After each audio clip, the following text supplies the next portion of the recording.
Riyadh में मुस्लिम देशों की बैठक को लेकर एक और बड़ी खबर आपके सामने हम रख रहे हैं, जहां पर बता दें रईसी से मिले हैं सऊदी प्रिंस बिन सलमान। तस्वीरें आपके सामने हैं। ये तस्वीरें बहुत महत्वपूर्ण हो जाती हैं। इन दोनों देशों के रिश्ते पास्ट में बहुत तल्ख रहे हैं और ऐसे में अगर इजराइल के खिलाफ ये तमाम देश एकजुट हो रहे हैं तो बड़ा संदेश देने की कोशिश भी इसे कहा जा सकता है। रईसी से किस तरीके से बिन सलमान की मुलाकात हुई है, रियाद पहुंचे हैं मुस्लिम देशों के प्रतिनिधि और उसमें ये तस्वीर बहुत महत्वपूर्ण हो जाती है। रईसी से मिले सऊदी प्रिंस बिन सलमान। ये एक्सक्लूसिव तस्वीर आप तक हम पहुंचा रहे हैं। इन दोनों देशों के बीच जिस तरीके रिश्तों में खटास रही है डीके पांडे सर, और उसके बाद अब जब बात आई इजराइल के खिलाफ एकजुट होने की तो ये दोनों देश भी कहीं ना कहीं उस कहावत को सही कर रहे हैं कि दोस्त का दुश्मन दुश्मन। देखिए 11 साल बाद ये दोनों देश के बीच में कुछ रिश्ते अब सुधार हो रहे हैं। ईरान और सऊदी के बीच में जो तनाव है पूरे विश्व में प्रसिद्ध है। और लेकिन दुर्भाग्य ये है कि रईसी जब निकले हैं तेहरान से तो उन्होंने चलने से पहले कहा कि ये शांति का वक्त नहीं, सभी मुस्लिम देशों को एक साथ होना पड़ेगा ताकि हम इजराइल का मुकाबला कर सकें। तो देखिए ये परस्पर विरोधी है। आप आ रहे हैं जो एक्स्ट्रा ऑर्डिनरी इस्लामिक मिडिल अरब कंट्रीज़ का जो समिट हो रहा है उसका उद्देश्य रखा गया है कि वो अमेरिका से और दूसरे अन्य जो शक्तिशाली देश हैं उनसे कहेंगे कि किसी तरह से युद्ध को हमास के साथ जो हो रहा है इजराइल का उसको रोका जाए।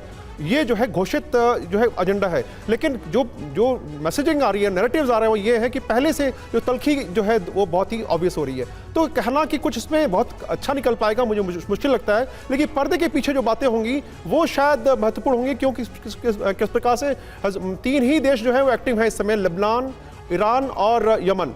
इनके अलावा बाकी देश जो हैं वो केवल मात्र वैचारिक रूप से हमास का समर्थन कर रहे हैं। और जिस प्रकार से इजराइल ने की फौजों ने वहाँ पर मुंहतोड़ जवाब दिया है, लगभग कहा जा रहा है कि 50 से 60% उत्तरी गाजा का कब्जा जो है इस समय आईडीएफ के साथ है।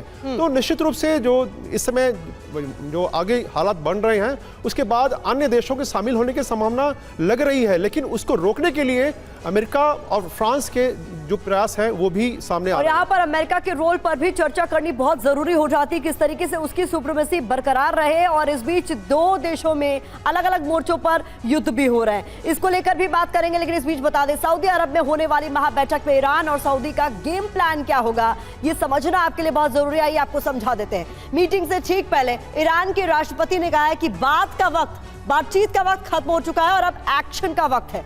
इसके अलावा ईरान के सर्वोच्च नेता खामनेई एक सीक्रेट मीटिंग में इजराइल विरोधी मिलिशिया फोर्स के अपने मोहरों को इजराइल को खत्म करने का आदेश देते हैं। यह भी बहुत महत्वपूर्ण डेवलपमेंट। तो वहीं इजराइल के समर्थन में दिखने वाली सऊदी प्रिंस भी अचानक कुछ ऐसा बयान दे देते हैं जिस पर दुनिया हैरान है, स्तब्ध है। वो बयान यह है कि इजराइल युद्ध खत्म करे।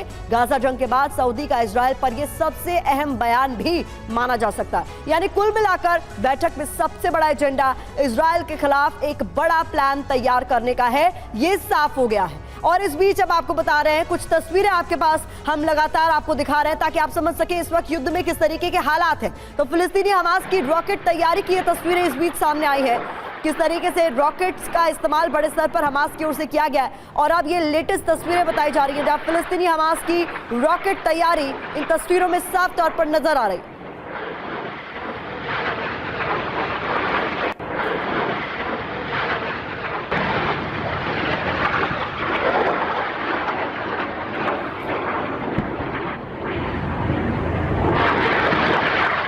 तो आपको हमने पहले ही बताया किस तरीके से हमास की तरफ से रॉकेट वर्षा लगातार की जा रही है और उसको लेकर अब तैयारियों की तस्वीरें भी सामने आ रही है। और आईडीएफ ने ये प्रण ले लिया है कि हमास का खात्मा करके ही रहेंगे। इस बीच हमास भी बैकआउट नहीं कर रहा है। ये बताया जा रहा है कि हमास के पास इस युद्ध की शुरुआत में 15,000 के करीब रॉकेट थे। बहुत महत्वपूर्ण जानकारी आपके सामने हम रख रहे हैं। और अब तक वो करीब 11,000 रॉकेट दाग चुका है। ये भी बहुत महत्वपूर्ण जानकारी आपके सामने।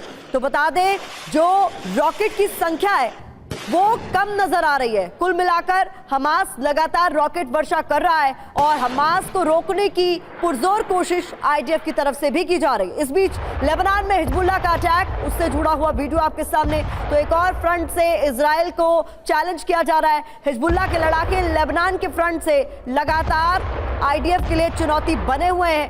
तो 2 मोर्चों पर यहाँ कुल मिलाकर आईडीएफ को युद्ध लड़ना पड़ रहा है। एक तरफ हमास उनके लिए बड़ा चैलेंज है तो दूसरी तरफ हिजबुल्लाह। लेबनान में हिजबुल्लाह के अटैक की ये तस्वीरें आपके सामने।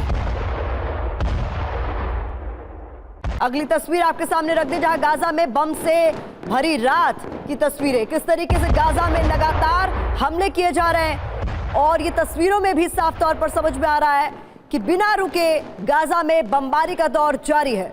आईडीएफ ने पहले ही साफ कर दिया है, या तो हमास सरेंडर करे, नहीं तो ये युद्ध नहीं रुकेगा।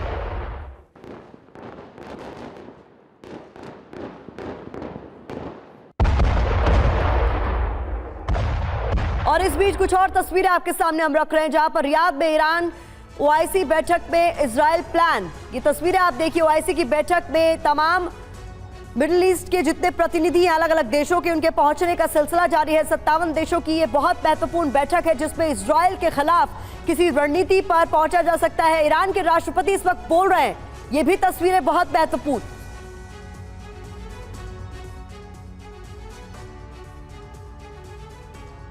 ब्रिजेश सर, किस तरीके से इसे देखना चाहिए? इस पूरे युद्ध के दौरान ईरान की जो भूमिका रही है, वक्त वक्त पर उसका धमकाना और साफ तौर पर इजराइल को खत्म कर देने की चेतावनी देते रहना। देखिए, इस पूरे युद्ध का अगर कोई स्रोत है तो वो ईरान है। इसका उद्गम वहीं से है और कई सारे कारण हो सकते हैं जिससे उन्होंने ये शुरुआत की।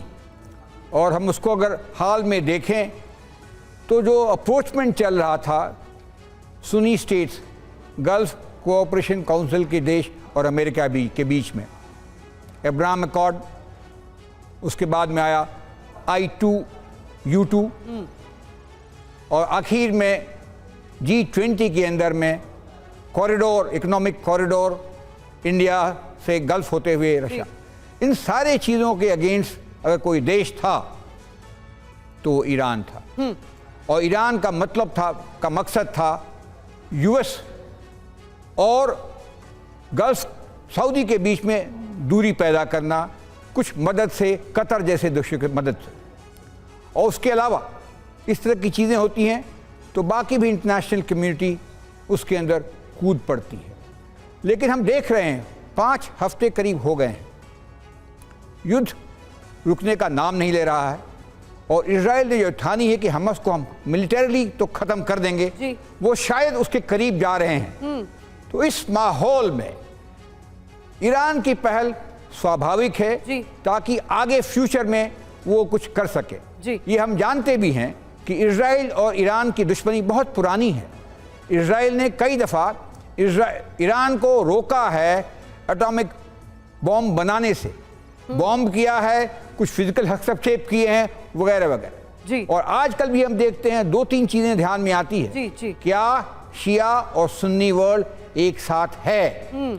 लगता तो है बातचीत कर रहा है मगर बिल्कुल नहीं। अभी 4 रोज पहले या 7 रोज पहले हुती रेबेल्स ने, जो कि ईरान के मिलिशिया है यमन में, उन्होंने मिसाइल फायर की थी इजराइल पे और उसको रोका किसने था?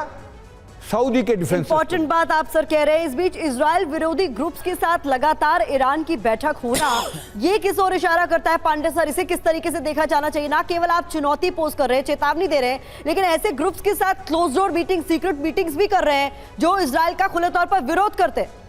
देखिए, मजेदार चीज़ ये है कि जिस प्रकार से हमास ने 7 तारीख को अटैक किया और उसमें जो पैनापेन था वो निश्चित रूप से अमानवीय था, हमने सबने देखा। लेकिन समय के साथ हमास का जो आक्रमण की जो पैनापेन है वो कम होता जा रहा है। और आज यह है कि वो जिस प्रकार से हल्ला मचाया जा रहा है कि वहाँ पर दवाइयाँ नहीं है, ऑक्सीजन नहीं है हॉस्पिटल्स में, और लोगों के पानी नहीं है पीने के लिए, ईंधन नहीं है, बिजली बंद है, तो ये सब बताता है कि किस प्रकार से जो माहौल क्रिएट करने की कोशिश की गई है हमास के खिलाफ। और जिस हम देख रहे हैं दूसरी तरफ जहाज भी बहुत आराम से उड़ रहे हैं, एयर ऑपरेशंस इजराइल में आराम से हो रहे हैं, गाजा के ऊपर भी आराम से हो रहे हैं। इसका मतलब बताता है कि हमास केवल रॉकेट के ऊपर ही बिलीव कर रहा है और उनके रॉकेट मारने की क्षमता जो है उसके पीछे टनल का जो फिलॉसफी है वो है, टनल के माध्यम से वो रॉकेट लगातार जारी रख रहे हैं।